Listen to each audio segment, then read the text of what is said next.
आज हम बात करने वाले हैं क्लास 6 NCERT के सेकेंड चैप्टर की, जिसका नाम है the raven and the fox, और इसको लिखा है जीन डे ला फोंटियाने ने।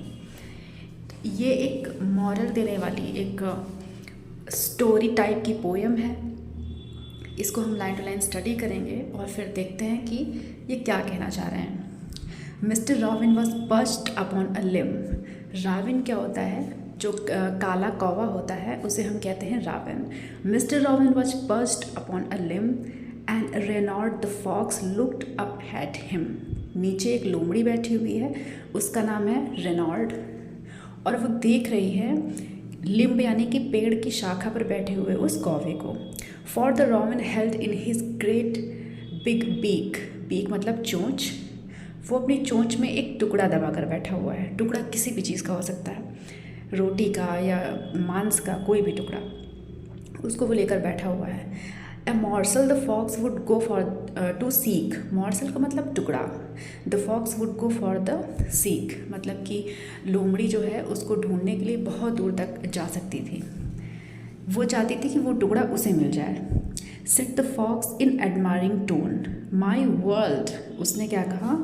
एडमायरिंग मतलब जब आप किसी की प्रशंसा करने वाली टोन में बात करते हैं। माई वर्ल्ड, ओहो my god, sir Robin you are a handsome bird. आप तो एक बहुत हैंडसम चिड़िया है। सच फेदर्स, क्या इतने अच्छे से पंख हैं आपके। If you would only sing the birds of these woods would call you king. बस आप अगर थोड़ा सा गाना गाकर सुना दें तो वुड्स का मतलब होता है जंगल। इस जंगल में रहने वाले सभी के सभी जानवर, चिड़िया आपको राजा मान लेंगी। मतलब कि वो यहाँ पर क्या कर रही है, वो कौवे को बटर अप कर रही है अपना काम निकलवाने के लिए कि आप इतने खूबसूरत हैं और बस आप गाना गा दें, इतना अच्छा कलर है आपका, इतने अच्छे पंख हैं आपके, गाना गा दें अगर आप, तो आप जो इस राजा के जंगल घोषित मतलब जंगल के राजा आप घोषित कर दिए जाएंगे। The Ravan who did not see the joke. अब वो कौवा जो बेचारा उस जोक को नहीं समझ पाया, forgot that his voice was just a croak. भूल गया कि मेरी आवाज़ बहुत ही क्या कहते कर्कश है। तो वो ये चीज़ भूल गया। क्यों भूल गया? क्योंकि लोमड़ी ने उसकी तरह से तारीफ़ कर दी। ही ओपनड हिज बीक। उसने अपनी चोंच खोल दी। इन हिज फूलिश प्राइड, गाने के लिए उसने अपने घमंडतापूर्ण जो काम किया उसने, मूर्खतापूर्ण घमंड में उसने चोंच खोल दी। And down fell the morsel the fox had eyed.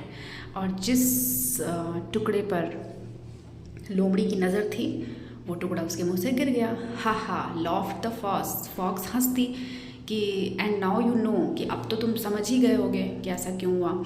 Ignore sweet words that makes you glow. उन शुगर कोटेड वर्ड्स को इग्नोर करो जो तुम्हें ग्लो करवा देते हैं। ये शिक्षा हम सभी लोगों के लिए है। ठीक है, सामने वाला आपको बटर अप कर रहा है तो आप खुश होते चले जा रहे हो, ये नहीं होता, ये नहीं होना चाहिए। Pride my friend is rather unwise. आप किसी की तारीफ से घमंड में आ जाओ तो ये बुद्धिमत्ता का काम नहीं है। I am sure this teaching is a quite surprise. मैं समझ चुकी हूँ, लोमड़ी कह रही है कौवे से कि तुम्हें ऐसा नहीं करना चाहिए था कि मैंने तुम्हारी तारीफ़ कर दी तो तुम अपना ये क्या कहते हैं बदसूरत सा कलर भूल गए, अपनी कर्कश आवाज़ भूल गए और तुम गाना गाने लगे। I am sure this teaching is quite a surprise. मुझे लग रहा है कि जो मैंने तुम्हें शिक्षा दी है तुम्हें काफ़ी सरप्राइज़ कर रही होगी और अब तुम समझ चुके होगे कि हमें किसी के बहकावे में, किसी के बटर अप क्या कहते हैं किसी के बटर अप करने से अपनी पर्सनैलिटी को नहीं भूलना चाहिए। अपने आप को जानो, नो योर वर्थ।